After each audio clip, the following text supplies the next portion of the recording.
자, 언제나 필승! 예, 반갑습니다. 필승입니다.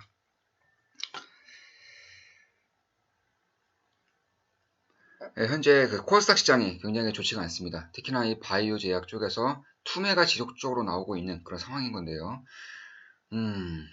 사실상 저 필승도 이 헬릭 스미스라는 종목을 좀 여러 번 분석을 해드렸고, 저 역시나 좋게 보고 있기 때문에 타격이 없는 것은 아닙니다. 지금 굉장히 많이 떨어지고 있고, 저 필승이 지금 매수한 가격보다 대략 한 10%가량 이렇게 오히려 더 하락을 하고 있는 그런 모습이기 때문에 어떻게 보면은 이 개인 투자자들 입장에서는 굉장히 좀 억울할 수도 있는 부분이고, 아니면 정말 여기서 끝일까 하는 불안감이 좀 있을 수도 있을 것 같습니다.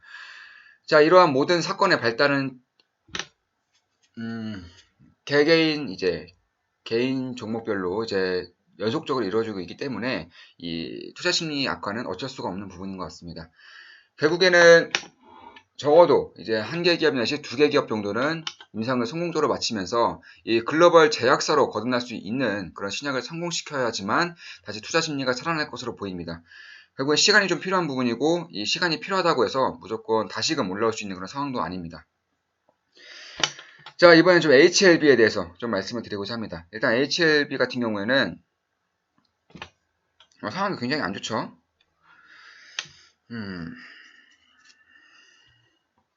일단 그 1차 이제 가장 중요한 이제 유효성 평가 지표인 이제 OS와 이제 전체 생존 기간이죠. 그러니까 전체 생존 기간이 다른 위약품에 대해서, 그러니까 지금 이미 나와 있는 기존 치료제에 비해서 별다를 게 없다. 뭐 임상 실패입니다. 예, 임상의 실패로 이제 마무리되었습니다. 물론 HLB 측에서는 뭐 성공이다, 부분적인 성공이다 이런 발표를 좀 내고 있는데 주가가 말해주는 거죠. 임상 실패 맞습니다. 결국에는 이제 미국의 식품의약국 FDA의 이제 허가 신청이 쉽지 않을 것이라는 것이 좀 제 판단이기도 합니다.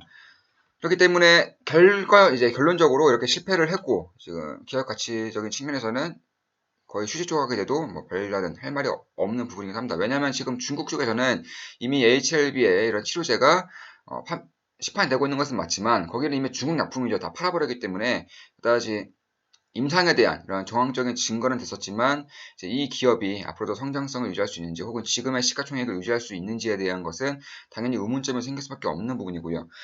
결국에 이 리보세라닙에 대한 임상 3상이 이제 성공적으로 마무리되었어야지만 이제 추가적인 상승을 이어나갈 수 있었는데, 결국 OS 값의 차이가 이제 별로 나지 않으면서 좀 이런 상황이 발생됐던 것 같습니다. 사실상 이 중국에서 시판되고 있는 뭐 똑같은 약입니다. 리보세라닙의 임상 3상 OS 값이 6.4개월, 그러니까 기존 치료제에 비해서 1개월 이상이 더 좋았고요. 특히나 경구제였기 때문에 이러한 기대감이 클 수밖에 없었던 상황이었지만 결국에는 미국 FDA에서는 이제 6개월 이하로 나타나면서 이제 5개월 부근으로 나타나면서 오히려 기존 치료제보다 나은 점이 없다라는 것이 밝혀지고 말았습니다.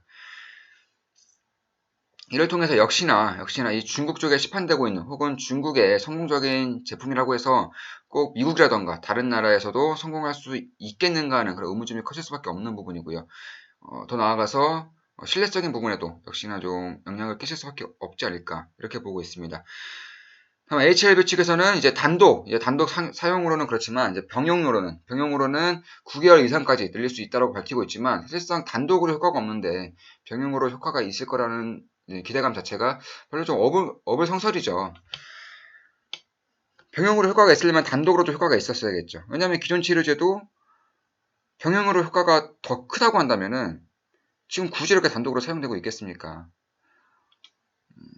결국에는 HLB 같은 경우는 신뢰성을 완전히 이제 잃어버렸다 이렇게 보고 있습니다.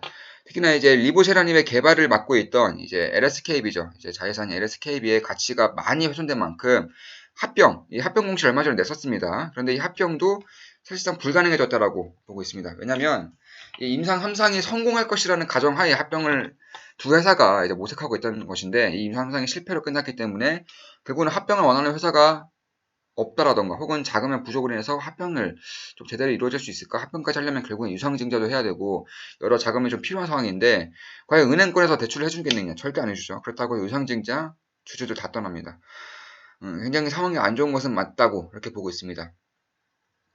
다만 이제 글로벌 3상에 대한 추가 임상을 이제 실시할 계획이라고 HLB가 밝혔습니다. 결국엔 이 글로벌 3상의 추가 임상에 대해서는 이제 무진행 생존 기간이죠. 그러니까 무진행 생존율이 이제 상당한 유의만 이제 수준으로 나왔다고 이제 하는 건데, 그러니까 생존율이 높았다. 생존 기간은 좀 낮았을지 몰라도 생존율이 높았다라고 하는 건데, 이건 그다지 의미가 크지 않습니다. 결국 생존 기간이 높아야 되는 것이고, 근본적인 치료제가 못 되는 약이기 때문에 생존 기간이 절대적임에도 불구하고 좋게 나오지 않았습니다.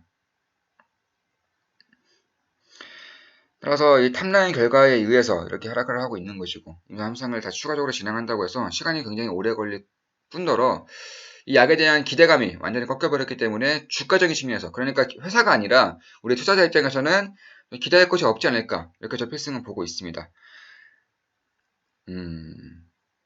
예, 이 반등이 나온다면은 어쩌면 좀 기회가 될 수도 있을 것 같습니다. 반대 의미로요. 자, 물론 제 모든 영상은 매매된 영상은 아닙니다. 그저 참고 영상으로만 좀 파악해 주시고요. 너무나 안타까운 상황인데 조만간 이제 저 필승이 지속적으로 분석해드렸던 헬릭스미스에 대한 분석도 좀 해드리고자 합니다. 이제 권리락도 다 진행하고 있기 때문에 이 권리락도 진행하고요. 이제 유상증자 이후에 무상증자가 좀 남아 있는 상황이고, 그 직후에도 이제 인도 함상에 대한 결과가 나올 것이기 때문에 이런 부분을 지속적으로 추적을 하시면서 이제 올바른 판단을 한다면은 오히려 지금 같은 상황이 기회로 작용할 수도 있지 않을까라고 개인적으로 그렇게 생각하고 있습니다. 자, 여기서 방송 마치겠습니다. HLB에 대한 분석이었고요. 필승이었습니다. 구독 똑똑똑, 예, 구독해 주시면 감사하겠습니다. 방송 마치겠습니다. 힘내십시오. 필승!